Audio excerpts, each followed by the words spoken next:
Winter आने पर पता नहीं बालों को क्या हो जाता है, अपने आप इतने बाल झड़ने लगते हैं, जड़ों से गिरते हैं और बहुत तरीके से झड़ते हैं। इसलिए आज हम एक ऐसी रेमेडी देखने वाले हैं जो इस विंटर में हमारे बालों को नरिश भी करेगा, पोषण देगा और बालों को पूरी तरह से कंट्रोल करने में मदद करेगा। Hello hello hello India's best people, welcome back to my channel. चलिए शुरू करते हैं आज की रेमेडी।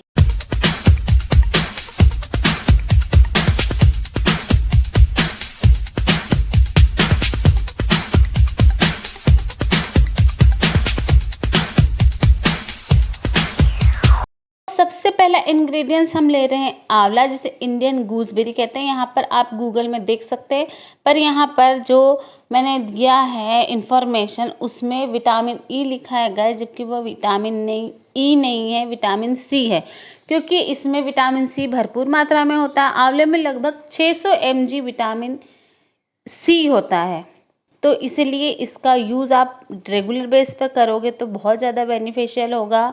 आप इसको डेली इंटेक कीजिए, इसका रस निकाल के, जूस निकाल के पीजिए और साथ में इसे हम इस रेमेडी के थ्रू लगाएंगे भी, तो डबल बेनिफिट्स होगा। अब हम लेते हैं एक जिंजर के भी फ़ायदे मैं यहाँ पे शो कर रही हूँ, आप ऊपर देखिए इससे कितने फ़ायदे होते हैं। इससे आपके डैंड्रफ की प्रॉब्लम सॉल्व होती है, बालों का झड़ना भी रुकता है।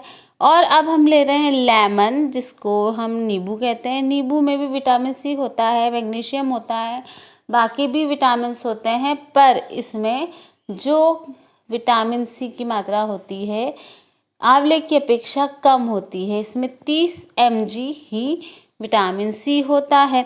तो ठीक है, हमें तो इसको यूज़ करना है क्योंकि हमारे बाल काफ़ी झड़ रहे हैं और रफ हो गए हैं। तो सिंपल रेमेडी है गाइस, आप पूरी देखिएगा और इसको यूज़ ज़रूर कीजिएगा, तो आपके बालों को जल्दी इसका फ़ायदा मिलेगा। यहाँ पर हमें इसे क्रश करना है, या तो आप इसके पीस करके ग्राइंड भी कर सकते हो, या फिर इस तरीके से आप इससे कीस सकते हो। इस तरीके से इसका फाइन हमको एक बुरादा चाहिए, पेस्ट चाहिए, फिर हम उसका जूस निकालेंगे। अल्टीमेटली इसका ये मतलब है कि हमको आंवले का जूस चाहिए, आप किसी भी तरीके से निकाल सकते हैं। यहाँ मैंने 2 आंवले लिए हैं। 2 आंवले सफिशिएंट होते हैं आपके स्कैल्प के लिए, तो इससे ज़्यादा ना लें। और हमें अब इसके बाद इसमें अदरक भी, जिंजर जिसे जिंजर कहते हैं, जिंजर के भी फ़ायदे मैंने आपको दिखा दिए हैं। इन दोनों को साथ में इस तरीके से क्रश कर लेना है ताकि हम इसका इजीली जूस निकाल सकें। हमें सिर्फ जूस से फ़ायदा लेना है और हम ये बाकी चीज़ों को हटा देंगे। तो इस तरीके से मैंने 2 आंवले को अच्छे से घिस लिया है। इसमें थोड़े से दाग धब्बे आ गए हैं, उससे कुछ नहीं होता है गाइस, हमें बालों में ही लगाना। और वैसे भी थोड़े से अगर आंवले पुराने हो जाते हैं तो थोड़े बहुत दाग धब्बे आ जाते हैं, तो ठीक है, कोई प्रॉब्लम नहीं है। अब इस तरीके से हमें कीस लेना है इसे अच्छे से। बहुत ही सिंपल और इजी रेमेडी है गाइस, अगर आप रेगुलर भी इसको यूज़ करोगे तो कोई दिक्कत नहीं होगी और उल्टा इवन आपको जल्दी इसका फ़ायदा मिलेगा। इस तरीके से अदरक को भी घिस लेना है। जब भी आप हेयर वॉश करते हैं 2 दिन में एक बार हेयर वॉश कीजिए। अगर ज़्यादा हेयर फॉल हो रहा है तो रेगुलर आप लगा सकते हो। इस तरीके से इसको घिस कर इसका सिर्फ हमें जूस चाहिए। फिर हम देखते हैं आगे इसमें हमें क्या मिलाना है। तो यहाँ मैंने 2 आंवलों को घिस लिया है। कुछ लोग कहते हैं कि आंवले को डायरेक्ट नहीं लगाना चाहिए, आपके बाल सफ़ेद होने लगते हैं। ऐसा कुछ नहीं है, बाल सफ़ेद आंवले से भी नहीं होते। और कुछ लोग शहद को भी इस तरीके से सोचते हैं कि उसमें हाइड्रोजन पेरोक्साइड की कुछ मात्रा होती है तो उससे बाल सफ़ेद होते हैं। नहीं जी, इससे इतने जल्दी बाल सफ़ेद नहीं होते हैं और ये नेचुरल चीज़ें हैं, इससे बाल सफ़ेद होने की कोई गुंजाइश नहीं है।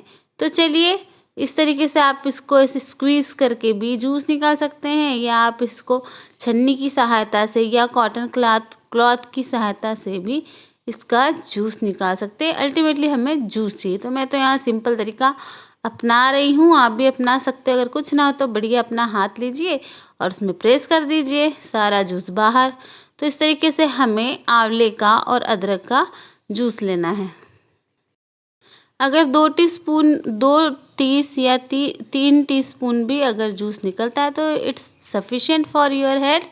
अपन को सिर्फ स्कैल्प में लगाना है, इसलिए कोई परेशान होने की ज़रूरत नहीं है कि हमें बहुत सारा लेना है, नहीं, इतना काफ़ी होता है।